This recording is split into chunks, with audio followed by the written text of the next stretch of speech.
बच्चों न्यूमेरिकल्स कुछ किए थे हमने, कुछ होमवर्क में दिए थे और मैंने आपको बताई थी क्या बदतमीजियां फॉलो करनी है कि आपको सातों कॉस्ट हर में डिस्प्ले करनी है, चाहे पूछा जाए चाहे ना। बट एक दो क्वेश्चन आपको मिले होंगे जहां पे आप बाकी की कॉस्ट कैलकुलेट नहीं कर पाए होंगे। चलिए, अगर आपका आंसर हाँ है तो आपने सवाल किए solve. This question we did children, starting से लेते हैं तो यहीं पे कर लिया था। This one also we did in the class itself, और ये थर्ड वाला भी कर लिया था, करेक्ट। फोर्थ से दिया था शायद होमवर्क। चलिए चेक कर लीजिए इसके answer children. Average variable is coming 10 9, total variable is 16 and 40, output जो मिसिंग था that was 2 and 4, and marginal cost is 10 and 11। समझ में आ गया? 10 एंड 11। नेक्स्ट। और उसके बाद इस वाले क्वेश्चन में चिल्ड्रन टीएफसी पूरी तरह से गायब था, बट आप कैलकुलेट कर सकते हैं अगेन। चेक कर लीजिए, टीएफसी 60 60 60 आ रहा है। ये आपने सब्सीक्वेंट मार्जिनल कॉस्ट को जोड़कर कैलकुलेट किया होगा अपना टीवीसी, फिर टीसी से कहीं कहीं कंपेयर किया होगा, तो टोटल कॉस्ट पता है, टोटल वेरिएबल पता है, तो डिफरेंस इज फिक्स्ड। एक फिक्स्ड आपने पकड़ लेनी है तो सारी फिक्स्ड सेम रहेगी। ठीक है, आ गया सबका आंसर? चलिए, ये भी आ गया चलो पक्का। अभी एक और धमाकेदार होमवर्क आज देने वाला हूं। आपको लगेगा कि सर साइंस वाले बच्चे कम मेहनत कर रहे हैं, सर कॉमर्स वाले ज्यादा कर रहे हैं। ऑब्वियस सी बात है भाई, जो आज मेहनत ज्यादा करेगा कल को तरक्की वही करेगा। फैक्ट्री में थोड़ा काम करवाना है आपको, तो शोरूम में बैठना है, ग्लैमरस ऑफिस में बैठना है एसी में। वो बीटेक वाले सारे के सारे वहीं लेबर के साथ चाय पियेंगे फैक्ट्री के अंदर। चलें आगे। और डॉक्टर वही चीर फाड़ बुच्चर वाला काम करेगा। तो स्मार्ट वर्क तो भाई कॉमर्स स्टूडेंट का ही है। आगे आंसर। चलिए, ये भी आगे चलन। 12 30 मिसिंग वैल्यूज, 10 10 12 8 एंड 10 गेटिंग पक्का। चलिए, तो अब आपका होमवर्क क्या है चिल्ड्रन? ये जितना होमवर्क आपने किया, जितना क्लास वर्क किया न्यूमेरिकल्स का, इसमें आपको ग्राफ बनाने हैं। क्या बनाने हैं? हर क्वेश्चन में तीन तरह के ग्राफ बनेंगे। एक जो टीवीसी टीएफसी और टीसी को रिप्रेजेंट करेगा, दूसरा जो एएफसी एवीसी और एसी को रिप्रेजेंट करेगा, और तीसरा मैकडॉनल्ड्स को रिप्रेजेंट करेगा। समझ में आ गया? तो 4 या 6 या 7, कितने 7 क्वेश्चन थे, सब में 3 ग्राफ बनेंगे। कितने बनेंगे? 21 ग्राफ। क्यों बनेंगे 21 ग्राफ? जब आप ये 21 ग्राफ बनाएंगे तो आपको नजर आएगा कौन कब डाउन जा रहा है, कौन कब अप जा रहा है, मिनिमम कौन कब हो रहा है। तो रिलेशनशिप आपके आत्मा में बस जाएगा। तो अगर आप रिलेशनशिप को अच्छे से समझना चाहते हैं तो अभी आपको लेक्चर अटेंड करना पड़ेगा, और इसके बाद घर जाके 7 3 21 करना पड़ेगा। तो एवरी क्वेश्चन में कितने ग्राफ बनाएंगे? 3। एक टीसी टीएफसी टीवीसी को रिप्रेजेंट करेगा, दूसरा तीनों एवरेजेस को, और तीसरा मैकडॉनल्ड्स को। That is marginal cost. चलिए बच्चों, तो न्यू पेज पे हेडिंग लिख डालें सब लोग, रिलेशनशिप बिटवीन डिफरेंट कॉस्ट्स। चलिए बच्चों, तो जहां तक बात है सीबीएसई 11th के माइक्रो इकोनॉमिक्स के सिलेबस की, कुछ इसमें आंसर्स 4 मार्क्स में पूछे जाएंगे और कुछ 6 मार्क्स में पूछे जाएंगे। और ये चैप्टर आईएससी 12th में भी होता है, वहां पे 6 नंबर का ही आंसर आता है। चलिए, तो पहला रिलेशनशिप किसके किसके साथ होने वाला है children? Average cost and marginal cost. तो एवरेज कॉस्ट का मतलब क्या होता है? Everybody knows children, the per unit cost of output is known as what? Marginal cost. And change in one additional unit produced or not produced में जो difference होगा total cost में, that is called as what? Marginal cost. तो एक unit बनाने में आपकी average cost 20 रुपए आ रही है, 2 में 14, 3 में 11.33, 4 में 9.5, 5 में 8.4, 6 में 8 और 7 में भी 8। लगातार बच्चों यहां तक what is happening? Your cost is going down, and thereafter again what happens here children? Your cost starts increasing. तो यहां पे कॉन्सेप्ट क्या चल रहा है हमारा? Law of variable proportions. गिरने में दो कॉस्ट्स एवरेज को हेल्प कर रही थी, one is average fixed and other is average variable. But बढ़ने में पूरा का पूरा दोष आप किसको देंगे? एवरेज वेरिएबल को। जरा मार्जिनल भी देखिए चिल्ड्रन, मार्जिनल कॉस्ट एवरेज से पहले अपने मिनिमम पे आ गई। यस और नो? यस और नो? अब आप बोलेंगे सर ऐसा क्यों है? कोई खास बात नहीं है, it is only mathematical application. I repeat, only mathematical application. तो एवरेज हमेशा देर में गिरेगा, मार्जिनल तुरंत गिर जाएगा। आई रिपीट चिल्ड्रन, एवरेज हमेशा देर में गिरेगा, मार्जिनल तुरंत। फॉर एग्जाम्पल, आपने एग्जाम दिया और इकोनॉमिक्स में आपको मिले 94 मार्क्स आउट ऑफ 100, और इंग्लिश में मिल गए चिल्ड्रन आपको 92 आउट ऑफ 100। तो जैसे आपने इंग्लिश की अगली कॉपी देखी, आपके मार्क्स 0 नजर आ गए। बट एवरेज तो जब आप इन दोनों को टोटल करके 2 से डिवाइड करेंगे तब गिरा हुआ नजर आएगा, दैट इज 93। यस और नो? यस और नो? तो एवरेज हमेशा किसी भी 2 4 5 चीजों का देर में ही फॉल करेगा, बट मार्जिनल तुरंत फॉल कर जाएगा। तो it is simple mathematical application, इसमें इकोनॉमिक्स का कोई दोष है ही नहीं। Is that understood? बाकी जो लॉजिक आपको समझाना तो मैंने बता दिया। Average is falling down due to average fixed cost and average variable, and rising up due to only and only average variable. और सर मार्जिनल क्यों फॉल कर रहा है? सेम रीजन है, क्योंकि वो भी टोटल से कैलकुलेट हो रहा है और एवरेज भी टोटल से कैलकुलेट हो रहा है। फर्क इतना है, एवरेज डिवाइड करके आ रहा है total cost upon quantity, marginal subtraction से आ रहा है। तो एवरेज कैलकुलेट करने पे डिवीजन का कॉन्सेप्ट लगा है और मार्जिनल कैलकुलेट करने पे सब्ट्रैक्शन का कॉन्सेप्ट लगा है। Is that understood well? पक्का? चलिए झटपट इसका शेड्यूल बनाए लो और उसके बाद ग्राफ। चलिए moving ahead further, let's see graph का शेप क्या है चिल्ड्रन। तो भाई सबको ये बात क्लियर है, जब एवरेज कॉस्ट फॉल करेगा ऑब्वियस सी बात है मार्जिनल कॉस्ट भी फॉल करेगा। हम तो गिरेंगे गिरेंगे, तुम्हें भी ले डूबेंगे। बट पहले कौन गिरेगा बच्चों? अभी अभी आपने शेड्यूल में देखा था, मार्जिनल या एवरेज? तो ऑब्वियस सी बात है पहले राइज भी कौन करेगा? जो गिरेगा पहले मार्जिनल, राइज भी मार्जिनल ही पहले करेगा। Got it clear? Intersection point के बाद आपको नजर आ रहा है कि भाई मार्जिनल और एवरेज दोनों राइज कर रहा है, बट ज्यादा स्टीप राइज आपको नजर आएगा मार्जिनल में। Fundamental logic is clear? तो भाई ये तो सबको पता है भाई, यू शेप तो सभी है, बट वाइल ड्रॉइंग एवरेज ऊपर रहेगा और मार्जिनल नीचे। याद करिए अपना प्रोडक्शन फंक्शन बच्चों, एपी एंड एमपी। इसी स्क्रीन को अगर मैं रिवर्स कर दूं पूरा, समझ में आ गया? तो आप याद करेंगे कि पहले एमपी ऊपर होता था और एपी नीचे। ड्रॉ करके दिखाता हूं तो ज्यादा फैसिनेटिंग लगेगा, ज्यादा अच्छा समझ में आ जाएगा, बट बातें आपको याद होनी चाहिए children. Just let me draw this.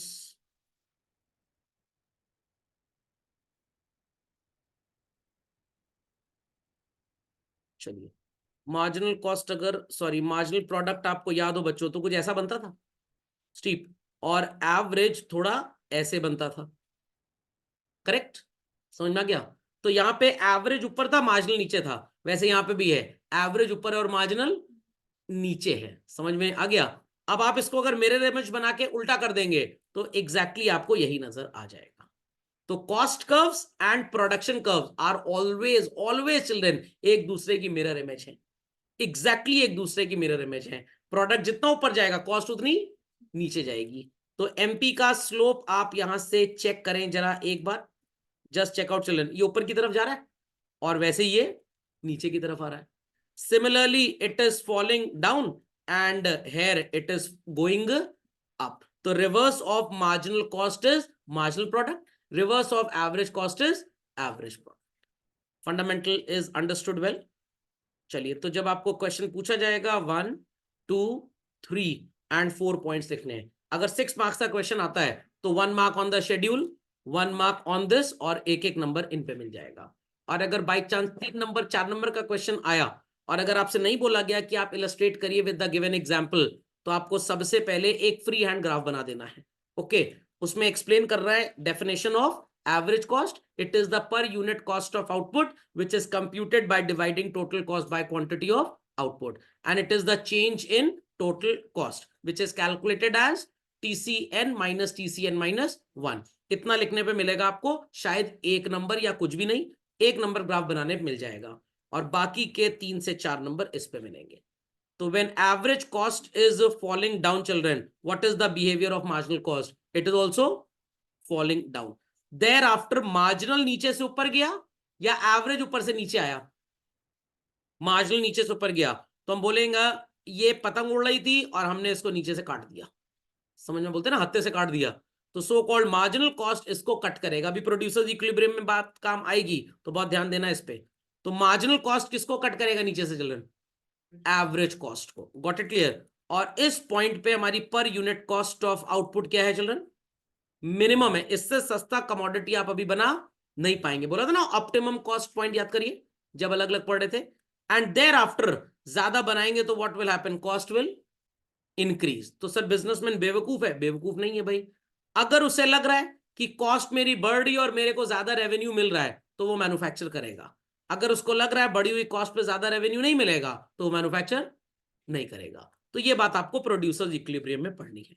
तो फॉल करते टाइम मार्जिनल कॉस्ट नीचे था और एवरेज ऊपर, और राइज करते टाइम क्या हो रहा है चिल्ड्रन, मार्जिनल ऊपर चला गया और एवरेज नीचे आ गया। तो बस याद रखना है, प्रायर इंटरसेक्शन एवरेज ऊपर मार्जिनल नीचे, आफ्टर इंटरसेक्शन मार्जिनल ऊपर और एवरेज नीचे। डिट्टो एपीएमपी का कॉन्सेप्ट है, वहां पे भी एग्जैक्टली आपने ही पढ़ा था। इंटरसेक्शन से पहले एमपी ऊपर होता था और एपी नीचे, इंटरसेक्शन में एमपी धड़धड़ा गिर जाता था बट एपी बड़बड़ा के ऊपर ही रहता था। याद रहेंगी बात पक्का। सो ये कंक्लूजन है, with the increase in average cost MC rises faster than AC. झटपट इसको कंप्लीट करें।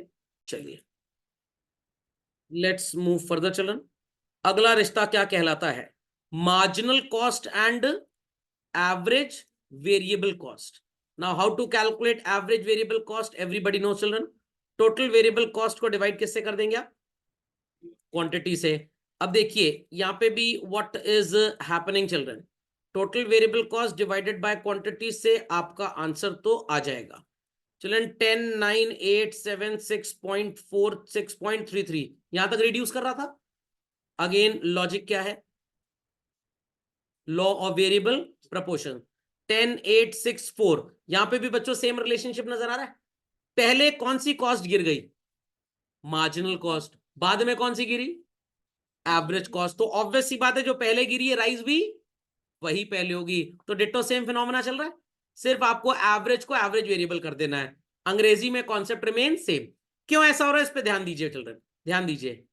एवरेज कॉस्ट कैसे निकलती है सबको पता है, total cost divided by quantity. Total cost में चिल्ड्रन जो चेंज आपको नजर आ रहा है वो किसकी वजह से होता है children, due two variable cost. Similarly average cost में भी जो चेंज होगा चिल्ड्रन वो किसकी वजह से होगा, एवरेज वेरिएबल, क्योंकि फिक्स तो भाई एकदम सोता हुआ टॉर्टाइज है, वो किसी को चेंज नहीं कर रहा। तो either you write the relationship of marginal and average और you write the relationship of marginal and average variable. अंग्रेजी में it would exactly remain same, कोई फर्क नहीं पड़ेगा। सिर्फ ग्राफ ड्रॉ करते टाइम सबसे ऊपर एवरेज कॉस्ट रहेगा, बीच में एवरेज वेरिएबल रहेगा और नीचे क्या रहेगा चिल्ड्रन, एवरेज फिक्स्ड कॉस्ट। समझ में आ गया। और ये धड़ाम से किससे काटा पीटा जाएगा, मार्जिनल कॉस्ट से। Logic is understood well. तो झटपट ये शेड्यूल कॉपी करें, जो मैंने कंटेंट थोड़ा सा यहाँ पे गंदी हैंडराइटिंग में लिखा, आप अच्छे से उसको लिख लें। और फिर इसका ग्राफ तो as a part of homework है, रिलेशनशिप के पॉइंट्स में आपको दिखाता हूं, बी क्विक। चलो लेट्स मूव फर्दर चिल्ड्रन। देखिएगा एग्जैक्टली आपको वैसा ही शेप नजर आएगा, बट अगर मैं यहाँ पे एवरेज कॉस्ट बना देता चिल्ड्रन, यहाँ पे तो खैर इट इज नॉट ड्रॉन, तो एवरेज कॉस्ट कुछ इस तरह का बन जाता।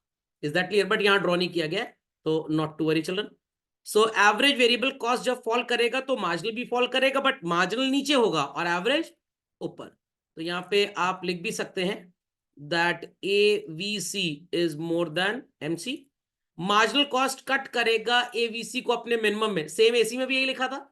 तो सब कुछ सेम है, जैसे कहते हैं ना वो आपने एसे रटा फ्रेंड का, एग्जाम में फादर का आ गया, तो बस मैनी की जगह वन कर देना है, बाकी पूरा एसे सेम रहेगा। Friend in need is friend in deed, father in need is father in deed, my friend is the best friend, my father is the best father, I have many friends, I have one father. बस many को one कर देना, बाकी सब कुछ पूरा इससे same रहेगा। तो साइंस की तरह चीजों को पढ़ेंगे, मैथ्स की तरह तो याद रहेंगी, वरना याद नहीं हो सकती कोई भी चीज। तो एवरेज कॉस्ट और average variable cost ditto same answer है, सिर्फ एवरेज की जगह क्या कर देना है, एवरेज वेरिएबल कर देना है। ठीक, मिनिमम पॉइंट पे आने के बाद तेजी से बढ़ेगा और आपका जो मार्जिनल कॉस्ट होगा ये एवरेज वेरिएबल कॉस्ट से ऊपर चला जाएगा। खोपड़े में बात गई, झटपट इसको लिख दें, ग्राफ की ड्राइंग होमवर्क में। तो लेट्स प्रोसीड फर्दर, देखते हैं ये अगला रिश्ता क्या कहलाता है, relationship between average and average variable. तो भाई average cost is the total of average fixed cost and average.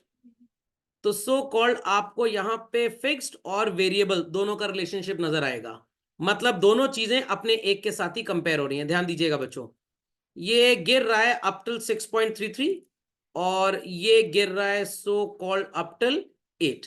अब बताइए पहले कौन फॉल हुआ, एवरेज वेरिएबल कॉस्ट, और बाद में ऐसा क्यों हुआ?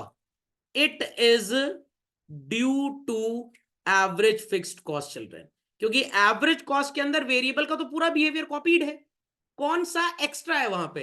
एवरेज फिक्स, और फिक्स्ड कांस्टेंट रहती है टीएफसी बेसिकली, और एवरेज के साथ हमेशा गिरती जाएगी। तो एवरेज फिक्स्ड और एवरेज वेरिएबल में पहले कौन सी कॉस्ट गिरेगी चिल्ड्रन? एवरेज वेरिएबल पहले गिर जाएगी, और बाद में कौन सी गिरेगी? Average fixed cost. Fundamental logic is clear? Again logic is law of variable proportions. Fundamental logic is clear? तो सो कॉल्ड, आपको ये तो लिखने की खैर कोई जरूरत नहीं है, आप बस शेड्यूल कॉपी करें, then we'll draw the graph and put the relationships. तो अगर हम देखें तो भाई दोनों फॉल करेंगी, ये 6th यूनिट तक फॉल करेगी चिल्ड्रन, एंड ये 7th यूनिट तक। पहले कौन सी कॉस्ट फॉल कर रही है बच्चों? एवरेज वेरिएबल, तो पहले राइज भी कौन सी करेगी? ऑब्वियस सी बात है, एवरेज वेरिएबल ही राइज करेगी। बस अब ये देखना है कि वो कहां कट करेगी, मिनिमम पॉइंट पे या मिनिमम पॉइंट से पहले या मिनिमम पॉइंट के बाद। Got it? तो एवीसी सबसे पहले कम है, फिर यहां पे भी कम है, यहां पे भी कम है, यहां पे भी कम, यहां पे भी कम, यहां पे भी कम, यहां पे भी कम, यहां पे भी कम। तो ऑलवेज वील सी चिल्ड्रन कि एवीसी कम ही है एसी से। क्यों सर, ऐसा क्यों? अभी अभी आपको मैंने बताया भाई, ये दो चीजों को मिलाकर बनता है, एएफसी एंड एवीसी। तो कभी भी ऐसा नहीं होगा कि एएफसी और एवीसी का total, that is average cost, कम हो एवरेज वेरिएबल से। हमेशा कौन कम रहेगा चिल्ड्रन? एवीसी हमेशा कम ही रहेगा, क्योंकि एसी में साथ में एक और चीज एडेड है, व्हाट? एएफसी। तो नेवर इट वुड हैपन कि एवीसी ज्यादा हो जाए और एएफसी कम हो जाए। क्या बच्चों कहीं पे इंटरसेक्शन की उम्मीद लग रही है आपको?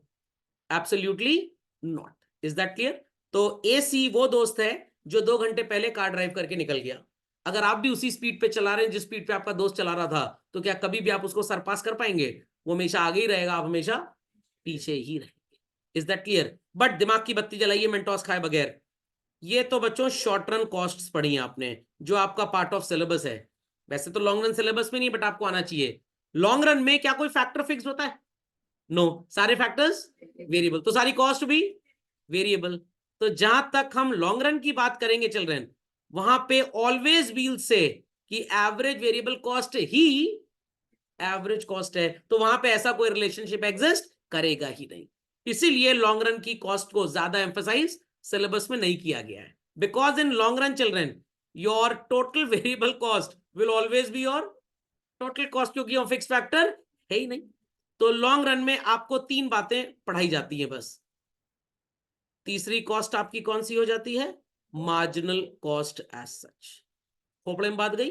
तो इसीलिए short run cost are more important in syllabus than long run, क्योंकि लॉन्ग रन में कुछ खास पढ़ने को होता ही नहीं। Is that clear? और शॉर्ट रन में ही फिक्स्ड कॉस्ट को तो आप छोड़ नहीं सकते, वो तो भाई आपके सिर पे एक बोझ है ही है, जैसे नालायक औलाद। ठीक है, घर से बाहर भी निकाल सकते और रख के भी दुखी दे रहा है, तो वहां पे आपको लॉस भी हो सकता है, प्रॉफिट भी हो सकता है। लॉन्ग रन में over a period of long run profit ही होगा, लॉस नहीं होगा, क्योंकि जो फैक्टर आपको लॉस दे रहा है आप उसको डिप्लॉय कर देंगे, इंप्लॉय नहीं करेंगे। तो that's why short run cost is important, long run उतना इंपॉर्टेंट होता ही नहीं। समझ गए बात को? चलिए, सबने शेड्यूल कॉपी कर लिया एवरीबॉडी? चलिए, सो हमेशा ये आपको ऊपर ऊपर उड़ता नजर आएगा चिल्ड्रन, ये कभी भी एक दूसरे को इंटरसेक्ट करेगा ही नहीं चिल्ड्रन। सो इंपॉर्टेंट ऑब्जर्वेशन है। पहला observation, AVC is a small part of AC. दोनों यू शेप्ड होते हैं, और ये तो मैंने आपको एक ब्रह्मास्त्र दिया हुआ है, हमेशा लिखना ही लिखना, ये law of variable proportion. That's why production function पहले पढ़ाया गया था। डिफरेंस बिटवीन इन दोनों के बीच में एसी और एबीसी के क्या होगा चिल्ड्रन? एएफसी। क्या एसी और एबीसी कभी भी एक दूसरे को इंटरसेक्ट करेंगे? वही दोस्त वाला एग्जांपल, दोस्त पहले निकल गया कार लेके, आप बाद में आए, सेम स्पीड पे अगर चल रहे हैं तो आप कभी उसको सरपास कर ही नहीं पाएंगे। Is that clear? और ये कभी भी इंटरसेक्ट नहीं करेंगे, क्योंकि ये कभी जीरो या एक लेवल पे आएंगे नहीं। और मिनिमम पॉइंट ए वी सी का चिल्ड्रन पहले आएगा इन कंपैरिजन विद एसी, ये अभी आपने शेड्यूल में देखा था। तो हमेशा याद रखिएगा, घबराने की जरूरत नहीं है, जब भी रिलेशनशिप पूछा जाए, आई रिपीट, जब भी चिल्ड्रन, शेड्यूल आपको मैंने सिखाया हुआ है, एवीसी की रीडिंग्स, सॉरी टीवीसी की रीडिंग्स रट लीजिएगा, जीरो था 40 था, 76 था, 102 था, 130, 170 एंड सो ऑन।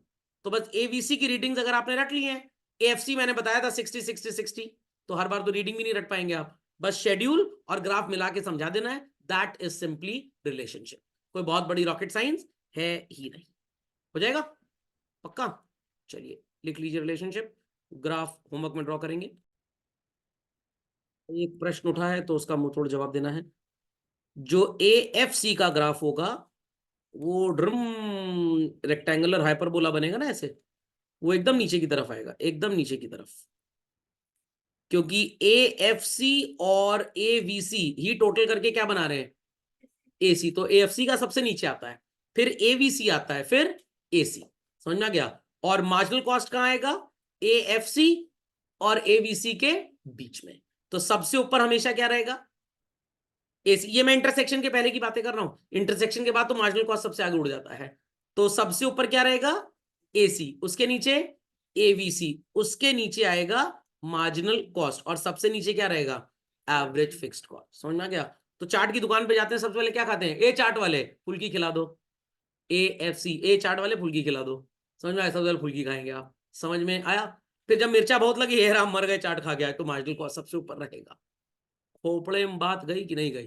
तो सबसे नीचे एएफसी रहेगा और सबसे ऊपर मार्जिनल कॉस्ट। ठीक, और एवरेज कॉस्ट हमेशा फिक्स्ड और वेरिएबल के ऊपर ही रहेगा, क्योंकि दोनों के समेशन से बना हुआ है। अकल लगानी है सिर्फ, और क्या। कॉपी कर लीजिए रिलेशनशिप फास्ट, चला जाए आगे। चलो चलिए, why the gap between average variable cost and average cost, ये मैं आपको बहुत पहले जवाब दे चुका हूं, is more in the beginning, then finally it reduces in the later stages। अगर मेरी पुरानी बातें लोगों को याद हो तो शायद मैंने ऐसा कुछ ज्ञान दिया था लोगों को। चलो याद करिए, याद आया, याद आया। फर्स्ट यूनिट पे चिल्ड्रन एवरेज फिक्स्ड कॉस्ट कितनी थी हमारे उस एग्जांपल में, 60, and this was 40, total was 100। Seventh unit पे दिस वाज 8.57 था कि 43 था, 57, and this was, very good very good. ये क्वेश्चन आपसे कुछ ऐसा ही पूछ रहा है, टोटल 55 था क्या? चलिए, ये क्वेश्चन कुछ ऐसा ही आपसे पूछ रहा है, why the gap between average variable cost and AC is more. 100 और 40 में कितना चेंज है चिल्ड्रन, गैप ऑफ 60, बट 55 और 46 में कितना गैप है चिल्ड्रन? तो सर यहां पे भी तो गैप ज्यादा है। ऐसे आप क्यों देखते हैं, सही नजरिए से देखिए, सही नजरिए से देखिए तो चीजें समझ में आएंगी आपको, गलत नजरिए से देखेंगे तो समझ में नहीं आएगा। Here your fixed cost is 60% and variable is how much children, 40%। और यहां पे फिक्स्ड कॉस्ट कितनी है, 16%, और वेरिएबल लगभग शायद 84% थी। तो स्टार्टिंग में आपका average variable cost and average cost में जो गैप है, it is just how much, गलत जवाब, सो रहे हैं लोग, 40%। Here the gap between average and average variable cost is how much children, 84%। Gap reduce हो रहा है ना, ज्यादा नजदीक आ रहे हैं ये। तो नजदीक आने का रीजन क्या है, ग्राफ देख लीजिए पिछला वाला, तो ये बात फिर से क्लियर हो जाएगी।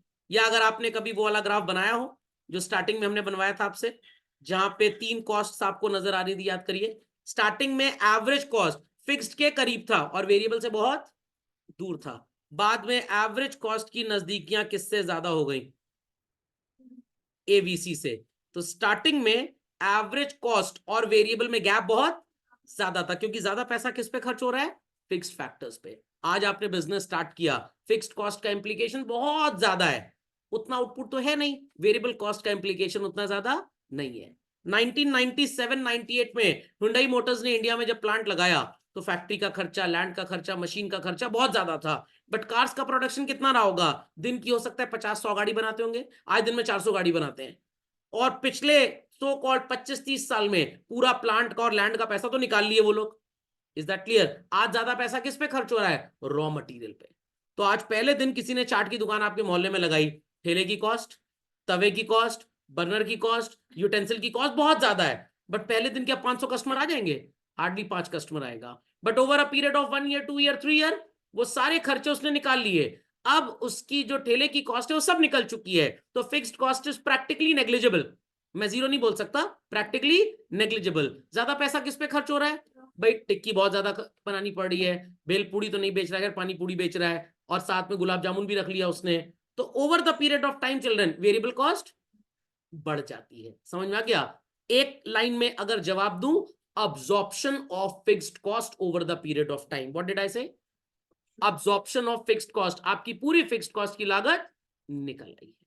समझ में आ गई बात? समझ में आ गई भाई बात? पक्का? चलिए, सो इनिशियल स्टेजेस में एएफसी ज्यादा होता है, और बाद में धीरे धीरे धीरे धीरे धीरे धीरे उसकी औकात ही खत्म हो जाती है। अब एग्जाम में थोड़ा लिख के आएंगे औकात खत्म हो जाती है, तो आपको लिखना है लूजेस इट्स इम्पैक्ट। नहीं समझ में आई बात? समझ में आ गई बात? And thereafter practically AFC एकदम नेग्लिजिबल हो जाएगा, जीरो नहीं होगा कभी भी, it is negligible. Is that clear?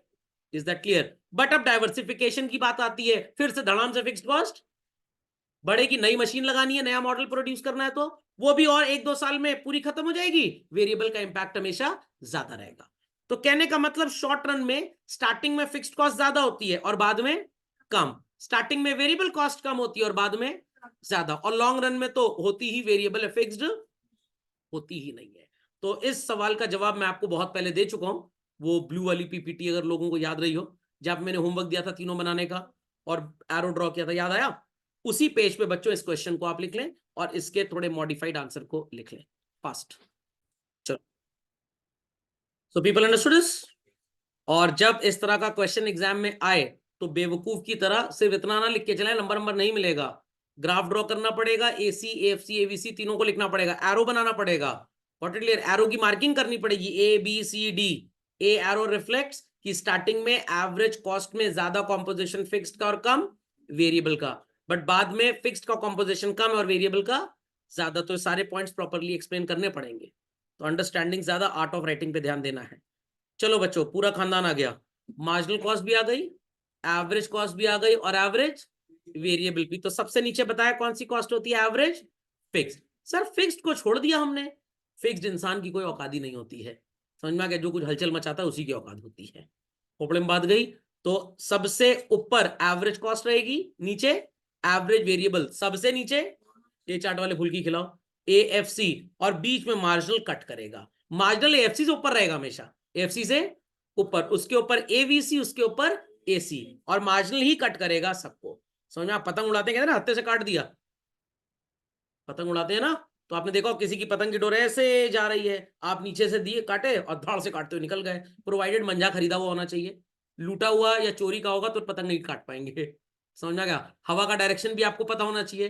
तो ये मत सोचिए जो पतंग उड़ाते हैं आवारा होते हैं, फिजिक्स बहुत तेज होती है उनकी, उनसे अच्छी फिजिक्स केमिस्ट्री किसी को नहीं आती है, वो हवा का रुख जानते हैं, प्रेशर चैप्टर उन्होंने इनडायरेक्टली इनफॉर्मली पढ़ा होता है। खोपड़े में बात गई कि नहीं गई का? तो बस ये हमेशा याद रखिएगा, सबसे नीचे लटाई जहां पड़ी है तिरछी करके ईटेम फंसा दिया आपने, फिक्स है लटाई एएफसी। समझ में आ गया? ऐसे बन रहा है सर्कल, और आपने हत्थे से काट दी किसी की पतंग ढेर सारी डोरी के साथ, तो मार्जिनल कॉस्ट नीचे से किसको कट कर रहा है? Variable and average. ओके, तो झटपट लिख लें इसको। सो चिल्ड्रन अगेन देखिए यहाँ पे, एज आई वाज सेइंग, सबसे नीचे एएफसी होगा जो कभी बनाते नहीं है, बीच में आ गया एवीसी और उसके ऊपर एसी। तो सबसे नीचे क्या था यहाँ पे? मार्जिनल कॉस्ट, बट कट करेगा सबको नीचे से, तो ये सबसे ऊपर पहुंच जाएगा। Got it? तो ये चारों पॉइंट सेम है, कुछ नया नहीं है।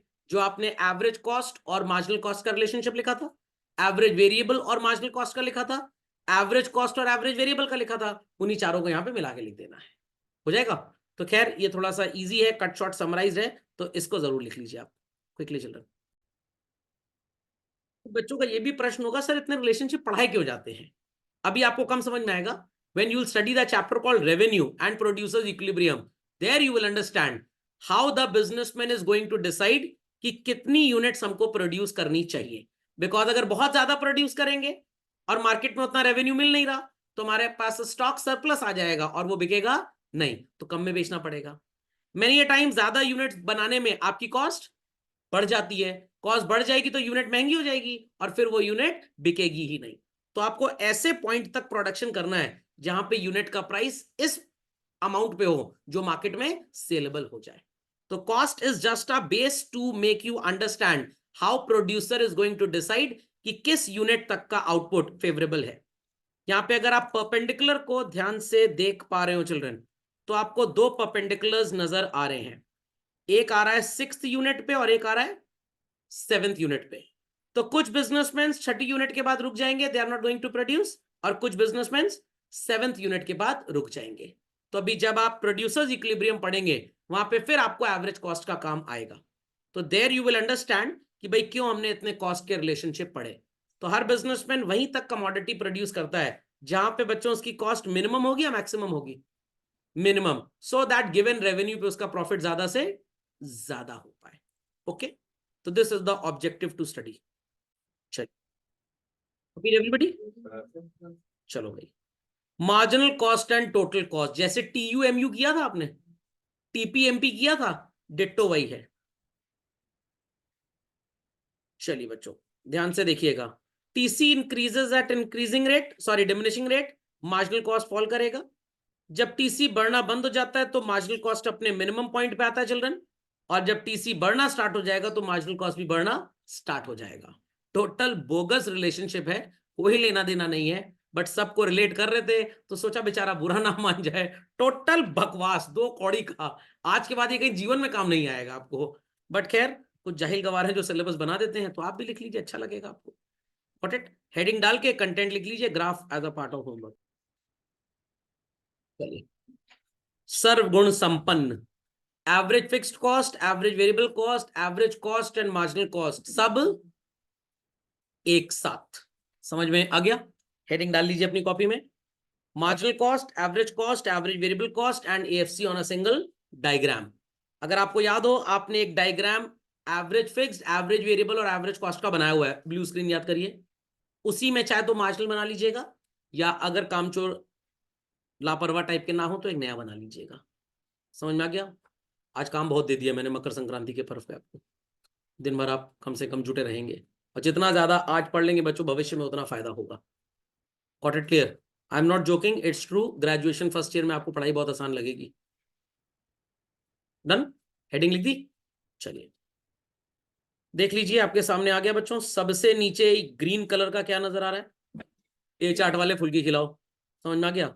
और उसके बाद बीच में क्या नजर आ रहा है, पर्पल कलर का एवीसी, और रेड कलर का एसी। एवरेज कॉस्ट इन दोनों के ऊपर रहेगा, और मार्जिनल सबको काटता हुआ निकल जाएगा, हत्थे से पतंग काट दिया आपने। तो मार्जिनल कॉस्ट हत्थे से पतंग काटना, एवरेज फिक्स कॉस्ट ए चार्ट वाले पहले भूल के खिलाओ, और एवरेज हमेशा वेरिएबल और फिक्स का टोटल रहेगा। ये बातें याद रखिए, शाम को 2 पत्ता टिक्की खा लीजिएगा और समझ में आ जाएगा। चलिए, true and false last part of the topic है चिल्ड्रन, जितना पढ़ाया है ध्यान से पढ़ लीजिएगा, तब तो अगले लेक्चर में समझ में आएगा, else things will bounce over your head. ठीक, तो भाई वीडियो अपलोड हो जाएगा, जो लाइक बच्चे हैं वो लाइक करेंगे, बाकी जो ना लाइक है वो कमेंट करेंगे।